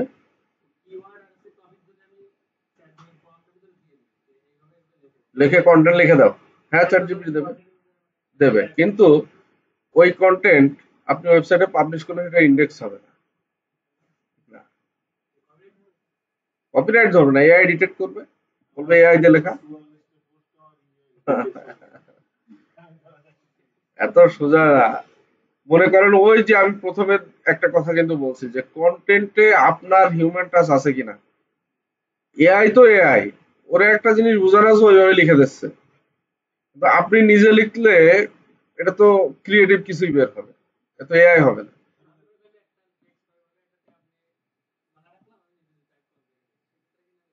না তাই নাই, ওই তো এআই কন্টেন্ট। ওই বুলেট প্রুফ বলতে এই যে সেকেন্ডারি কিওয়ার্ড গুলোকেই, সরি, ওই যে handpick keyword, bullet proof keyword তো সব বের করে দেখাইছি। বুলেট প্রুফ ওই একই কথা। হ্যাঁ, বুলেট প্রুফ, হ্যান্ডপিক বা ভেরি ইজি টু র্যাঙ্ক সবগুলো একই, মানে বিভিন্ন নামে ডাকে। বুঝতে পারছেন? ওই আপনি দেখে দেখে টাইপ করে লাভ কি, সেম জিনিসই তো। হিউম্যান টাচ বলতে ওই টাচ না। কে কে বুঝতে পারবে না, আপনি কি বলেন, আপনার আমি দেখাচ্ছি।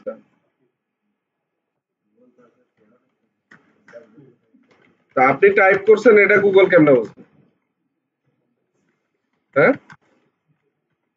আপনি যে টাইপ করতেছেন ওটা দেখে এটা গুগল কেমনে বুঝবে? আপনি তো এই জিনিসই কপি করতেছেন। তা আপনি টাইপ করেন আর কপি করেন তাতে কি যায় আসে? এইটা কার লেখা এটা গুগল ধরতে পারে কিনা সেটা হলো ব্যাপার। এটা তো আপনি কপি করেন আর টাইপ করে লেখেন, তাহলে তো কিছু যায় আসে না, সেম জিনিসই তো আপনি নিয়ে যাচ্ছেন, তাই না? কারণ আপনার সময় থাকতে পারে আপনি টাইপ করতে পারেন, কিন্তু আমার সময় নেই আমি কপি করবো, তাই না? তো সেমই তো জিনিস। তো আপনি এই কন্টেন্ট এই জাস্ট আপনার ফ্রি টুল দিয়ে দেখাই আমি, হ্যাঁ, মনে করেন এটা আমি জাস্ট ফ্রি টুল দিয়ে দেখি এটুক কপি করে।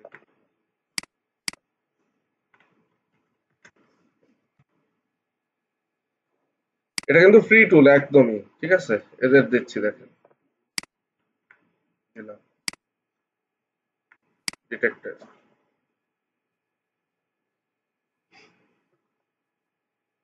কি বলে? শুধু টপিক গুলা বাইরে আছে, আর সব কন্টেন্ট বলছে যে এটা এআই বা জিপিটি জেনারেটেড। এটা ফ্রি টুল যদি এই বলতে পারে তা গুগল কি পারে আবার চিন্তা করে দেখেন। বুঝতে পারছেন? ওই জিনিস হইলে তো সবাই ওয়েবসাইট বানাতো। ওই জিনিস আপনি নিজের যে কোনো ভাবে আপনি নিজে করেন ওটা, আপনার ব্রেন থেকে বের হোক, ওটা কোনো সমস্যা নাই, কিন্তু আপনার নিজের ব্রেন থেকে আসতে হবে এটা। আপনি মুখ দিয়ে বলেন, চ্যাট জিপিটিটাই বলেন যে আমি এটা বলতেছি তুমি এটা লিখে দাও, কিন্তু সেটা আপনি বলতে হবে। চ্যাট জিপিটি বলে দেবে, সেইটা আপনি ইয়ে করবেন সেটা হবে না।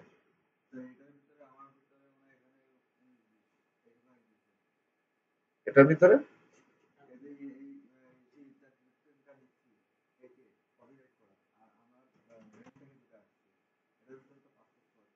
এটা আকাশ আর পাতাল, তো আকাশ আর পাতাল ডিফারেন্স হবে। কারণ চ্যাট জিপিটি বানাইছে তো ভাই মানুষ, এটা একটা টুল, এআই টুল, কি করতে পারে? ওগুলো বিবেক আছে, ওগুলো বুদ্ধি আছে, ও কিছুই নাই। ও কি করতেছে, জাস্ট আমি ওকে একটা কমান্ড দিয়ে রাখছি যে তুমি এই শব্দগুলোকে র্যান্ডমাইজ করে এভাবে লিখে দিবা, যে যতবার বলবে তুমি লিখে দিবা এভাবে। ও সেইটাই ঘুরাই ফিরাই একই ভাবে করতেছে। ওর বাইরে যাওয়ার উপায় নাই কিন্তু।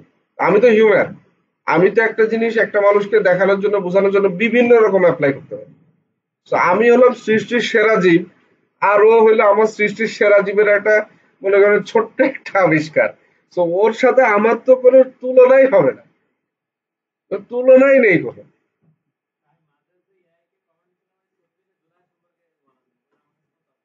সত্যি সত্যি। আর কিছু না।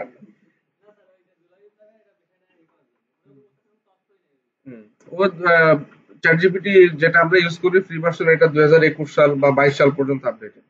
বাট প্রিমিয়াম যেটা আছে জিপিটি 4, জিপিটি 4 অনেক কিছু জানে। তো ওকে তো আগে পড়াইতে হয় যে তুমি ভাই এটা শেখো, তুমি এটা জানো, এটা তো পড়ায় আগে মানুষ। এটা তো জাস্ট একটা রোবট আর কিছু না। বুঝতে পারছেন?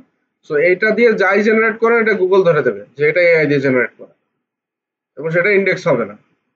কারণ গুগল বলতেছে ভাই তুমি ওইখান থেকে কন্টেন্ট নিয়ে এসে তুমি পাবলিশ করছো, তো তোমার ক্রিয়েটিভিটিটা কি এখানে?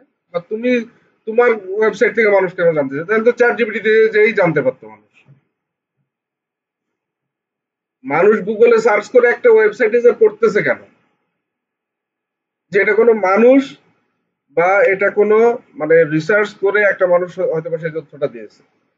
তো আপনার সেই তথ্য পড়ার জন্য যে সে যদি আবার এআই দিয়ে জেনারেট করা কন্টেন্টই পড়ে, তাহলে মানুষ গুগল সার্চে যাবে কেন? তো ঘুরাই যাওয়ার তো দরকার নেই, যে চ্যাট জিপিটিতেই সার্চ দিবে, ভাই তুমি এই তথ্যটা আমার দাও, ঠিক না? তো আর গুগল যেখানে নিজেই তার সার্চের রেজাল্টে এআই নিয়ে আসছে, যে জেমিনি, তাই না? জেমিনি আছে না? তো জেমিনি যেখানে প্রথমে গুগল দিছে যে তোমার যদি এআই কন্টেন্ট পড়তে হবে তুমি জেমিনিতে যাও, আবার আপনি চ্যাট জিপিটিতে লিখে আনলেন, এবং গুগল এটা 60% পর্যন্ত রিডিউস করে দিছে অলরেডি, যে চ্যাট জিপিটি জেনারেটেড কোনো কন্টেন্ট সার্চের রেজাল্ট আসবে না। যতটুকু আছে এটাও 100% খুব দ্রুত রিমুভ হয়ে যাবে। অনেকে এই যে ইউটিউব নিয়ে লাফালাফি করতেছিল না, যে ভিও 3 আসছে, ভিডিও বানায় ছাড়ে দেবো আর ইনকাম ইনকাম ইনকাম, ইউটিউব দেখছেন ইয়ে নিয়ে আসছে, আপডেট নিয়ে আসছে। বলছে এই সব করলে কোনো কাম হইতো না, আপনার নিজের ক্রিয়েটিভিটি দেখান। হ্যাঁ, আপনি এর সহায়তা নিতে পারেন, বাট আপনি নিজে কি তৈরি করতেছেন, নিজের কি আছে ওর ভিতরে সেটা দেখেন, নাহলে এটা কোনো কপিরাইট হবে মানে মনিটাইজেশন হবে না। যেমন ধরেন অনেক টুল আছে না ফ্রিতে গান বানানো যায়, কিন্তু আপনি জাস্ট কমান্ড দিলে গান গেয়ে দেবে, আপনি ধরতে পারবেন না। তো ওই গান আপনি ইউটিউবে ছাড়েন তো কেমন আপনার মনিটাইজেশন দেয়। কারণ ভাই যত টেকনোলজি আছে সব তো ওরাই বানায় বা ওদের সমসাময়িক কোম্পানিগুলোই বানাচ্ছে, সো ওদের টেকনোলজি তো মানে ধরা কোনো ব্যাপারই না এটা ওদের কাছে। অনেকে এটা বলে যে ভাই এটা এখান থেকে নিলে এটা টের পাবে কি, সাথে সাথে টের পেয়ে যাবে, ফ্রি টুলে তাই টের পায় আর তো ঠিক আছে। যেমন কন্টেন্ট অনেকে বলে ওখান থেকে কপি করবো, এখান থেকে একটু করবো, এখান থেকে একটু করবো, এখান থেকে একটু করবো। ফ্রি টুলে তাই বলে দেয় যে কোন কন্টেন্টের কতটুকু অংশ কোথেকে কপি করে আপনি নিয়ে আসছেন, ফ্রি টুলে বলে দেবে। আপনাদের আছে প্লাগারিজম টেস্ট সামনে আছে, গুগল, বুঝতে পেরেছেন। সো ওই আমাদের 2 নম্বরই পদ্ধতি অ্যাপ্লাই করার কোনো সুযোগ নেই। তো মানুষ হইলে তো বলতাম মামা তুমি একটু টেবিলের তল দিয়ে এই কাজটা তুমি দেখো, এই নাও তোমার হাতে দিয়ে দিলাম 500 1000 2000, তুমি একটু দেখো আমার জিনিসটা। ওই সুযোগ নেই, ওর কোনো ইমোশন নেই। ও জাস্ট দেখবে আপনি এটা করছেন, আপনারা তার পেনাল্টি দিয়ে ছেড়ে দেবে, শেষ। ঠিক আছে। তো কারণ এই জন্যই তো ওর ব্যবসা। মানে মানুষ গুগলে সার্চ করে যদি এআই এর কন্টেন্টই পড়ে, ইউটিউবে সার্চ করে যদি এআই ভিডিও দেখে, তাহলে এইখানে আসার দরকার কি, ওই এআই তে যেই দেখুক, এআই তে যে পড়ুক। ভাই আপনি একটা জিনিস চিন্তা করেন, এটা জাস্ট একটা টুল, তাই না? আর আমি একটা হিউম্যান, আমার যেটা বিবেক বুদ্ধি বা একটা জিনিস অ্যানালাইসিস করার ক্ষমতা সে তো নাই। ও আপনার হেল্পিং হ্যান্ড হইতে পারে সামহাউ, কিন্তু ও কখনো আপনাকে রিপ্লেস করতে পারবে না। আর রিপ্লেস করবে কাদের? যারা যে কপি পেস্টের কাজ করে, যারা ওই যে ডাটা এন্ট্রি টাইপের কাজ করে, ওদের রিপ্লেস করে দেবে, এবং করে দিয়েছে অলরেডি। আপনি ওরা বলে দিলে ও সব এন্ট্রি করে দিয়ে দেবে। কিন্তু কোনো ডিসিশন মেকিং এর জায়গা যেখানে আছে, সেইখানেও আপনাকে রিপ্লেস করতে হবে। ঠিক আছে। সেইখানে আপনাকে রিপ্লেস করতেও কখনোই পারবে না। ধরেন আপনার কথার কথা যেটা, এই যে ধরেন এই প্লেনের উদাহরণই দিই। আপনার এই প্লেনের বিভিন্ন ডকুমেন্টারি আছে দেখবেন, এয়ার ক্র্যাশ ইনভেস্টিগেশন ডকুমেন্টারি হয়, এটা নেট জিও করে দেখবেন। প্রচুর মানে ভিউও এই কন্টেন্ট গুলোতে হয়, আমি প্রচুর দেখি এয়ার ক্র্যাশ ইনভেস্টিগেশন গুলো। মানে একটা প্লেন ক্র্যাশ করার পরে কত ভাবে ইনভেস্টিগেট হয় এবং প্রপার কারণটা খুঁজে বের করে ওই সমস্যা যেন আর কোনোদিন না হয় সেইটার জন্য যে ব্যবস্থা নিয়ে, ওইখানে দেখা যায় যে বর্তমান যুগের বিশেষ করে 2000 সালের পরে যে প্লেন গুলো আসছে এগুলোতে পাইলটের কাজ খুবই কম। সে জাস্ট উঠে চেকলিস্ট দেখে প্লেনকে বলে দেয় যে তুমি এইখান দিয়ে এখানে যাবা, এখানে যে ল্যান্ড করবা, ও যে এখানে ল্যান্ড করে ফেলে। এটা কিন্তু জাস্ট ইনপুট দিয়ে পাইলট যদি ঘুমায়ও থাকে বা পাইলট যদি প্লেন থেকে নেমে যায় তাতেও কিছু যায় আসে না। ওটা তো এয়ার ট্রাফিক কন্ট্রোলার, ওরা না, ওরা হচ্ছে ইনস্ট্রাকশন দেয়। ধরেন ধরেন আপনার কথার কথা, এই এয়ার স্পেস যেটা এগুলো তো লিমিটেড, প্লেন সব জায়গাতে ওড়ে না কিন্তু। সো আপনার দেখা গেল একটা প্লেন আছে 15,000 স্কোয়ার, 15,000 ফিটে, আর একটা আছে 14,000 ফিটে। সো ধরুন দুইটা, একটা এই দিক দিয়ে যাচ্ছে, একটা এই দিক দিয়ে যাচ্ছে। এবার এই একে বলে দেবে যে তোমার 1,000 ফিট নিচে কিন্তু একটা প্লেন আছে, তুমি তোমার ইয়াটা ডিস্টেন্সটা কাভার করো। বা ধরেন দুইটা প্লেন একই জায়গায় চলে আসছে, তখন কিন্তু বলে দেবে যে তোমার একটা প্লেন এই দিক থেকে এইভাবে আসতেছে, তুমি এইভাবে যাচ্ছ, এবং ওরা দেখতেও পারে। তারপরেও হিউম্যান ওটা বলে দেয়। আবার ধরেন কোনো কারণে ওয়েদার খারাপ আছে, তখন ওরা এয়ার ট্রাফিক কন্ট্রোলার যোগাযোগ করে যে আমরা কোন দিক দিয়ে ঘুরে গেলে কোনো ট্রাফিক নাই। মানে এটা তো প্রচন্ড গতিতে যায় তো প্রত্যেকটা প্লেন, সো যদি এটা কোনো কারণে মিস হয়ে যায় তাহলে তো একটার সাথে একটা ক্র্যাশ হয়ে যাবে। সো ওই কাজগুলো ট্রাফিক কন্ট্রোলার করে, যে কোনো কারণে যেন মানে মিড এয়ারে কোনো কলিশন না হয়, বা একটা প্লেন যেন স্মুথলি একটা জায়গা দিয়ে এয়ার স্পেস দিয়ে চলে যেতে পারে। আর ইমার্জেন্সি কোনো ইনফরমেশন থাকলে ওরা কোনো কিছু প্রোভাইড করে না, ওড়াবে পাইলট। So, কিন্তু ওই পাইলট কিন্তু নেমে গেলেও প্লেন উড়ে যাবে, পাইলট কিন্তু বসে থেকে উড়ানো লাগে না বর্তমানে, কিন্তু ওরা বসে রাখছে কেন? কম্পিউটার যদি কোনো ভুল করে তাহলে ওই ইনপুট বা ওই এরর একমাত্র মানুষই ঠিক করতে পারবে, অন্য কেউ পারবে না। কম্পিউটার তো ভুল করতেও পারে। বুঝতে পারছেন বিষয়টা? তো বিষয়টা হলো যে মানুষের চাহিদা কখনো মানে অন্য কিছুতে পূরণ হবে না, এটাই বাস্তব। টেকনোলজি যতই ইমপ্রুভ করুক, যতই ইয়ে হোক, ওই ঠিকই যখন কম্পিউটার ভুল করে তখন ঠিকই ম্যানুয়ালি হ্যান্ডেল করে না, তখন ঠিকই অটো পাইলট বন্ধ করে ম্যানুয়ালি উড়ায়, সেই মানুষই তখন হাত দেওয়া লাগে। ঠিক আছে? তো বিষয়টা হলো যে আমরা যে কাজগুলো করতেছি এখানে বেসিক লেভেলের যে কাজগুলো, যেরকম আপনার ধরেন একটা বিষয় ইনফরমেশন আমার কালেক্ট করা দরকার, একটা সামারি লেখা দরকার, চ্যাট জিপিটি এনাফ এটার জন্য। ঠিক আছে? কিন্তু আপনি যখন কোনো ডিসিশন মেকিং বা কাউকে ইনফরমেশন প্রোভাইড করতেছেন, বা যখন আপনি ওইখান দিয়ে আর্নিং এর চিন্তা ভাবনা করতেছেন, তখন আপনাকে নিজের এফোর্টটা দেওয়া লাগবেই। আপনি কোনো জিপিটি বলেন, কোনো ভিও 3 বলেন, কোনো আদার এআই টুল যেগুলো আছে এগুলো আপনাকে হেল্প করো হয়তোবা, বাট এইটা আপনার কাজ পুরো জিরো করে দিতে পারবে না। হয়তোবা সামনে আরো টেকনোলজি আসবে, আরো অনেক বেশি সহজ হয়ে যাবে, কিন্তু আমাদের কাজ থাকবে। হ্যাঁ? আর ভবিষ্যতে হয়তোবা ট্রেন্ডও চেঞ্জ হতে পারে, মার্কেটিং এর অন্যান্য বিভিন্ন জিনিসপত্র আসতে পারে, যেরকম ফেসবুক এখন এআই টেকনোলজি ইউজ করে। ফেসবুক কি করে, ধরেন আমি ফেসবুককে বলে দিলাম যে ভাই তুমি এই বিষয়ে এই এলাকাতে অমুক মানুষকে তুমি একটা দেখাও। ও প্রথম কি করে, এই আইডিয়া গুলো ডিটেক্ট করে যে আমি যে মানুষগুলোকে দেখাইতে বলছি তারা কারা। So, এরপরে ওই মানুষগুলোর কাছে ও পৌঁছায়, কিন্তু আমি কিন্তু ওরে বলে দেওয়া লাগতেছে তুমি ওদেরকে দেখাও। এই বলে দেওয়ার জায়গাটা তো আমার। ঠিক আছে? তো ওই যে অনেকেই ভয় থাকে যে ভাই এআই তো এসে গেছে, আমাদের কি না জানি হয়, কি না জানি হয়, জানার ভিতর ধুকপুক করে। তো এদের হলো মনে করেন যারা বেসিক লেভেলে কাজ করে তাদের দিন শেষ। যে একটা মাইক্রোসফট ওয়ার্ডের ডকুমেন্ট আছে, এটা এক্সেলে কনভার্ট করতে হবে, ওই কাজ আর করার জন্য লোক লাগবে না। এটা পৃথিবীর নিয়মই এরকম যে সব সময় দেখবেন নতুন যে প্রযুক্তি আসে, বেসিক লেভেলের যারা কাজ শেখে তারা ওই জায়গা থেকে আস্তে আস্তে ঝরে যায়, আস্তে আস্তে উপরের লেভেলে আপগ্রেড করে। আবার সামনে যে প্রযুক্তি হয়তো বা আসবে সেখানে হয়তো বা কিছু মনে আবার বেসিক লেভেলে ঢুকবে। তো এটাই হবে। যাই হোক, তাহলে মোটামুটি ক্লাস বোঝা গেল। তাহলে ক্লাস ভিডিও আপলোড করে দিই।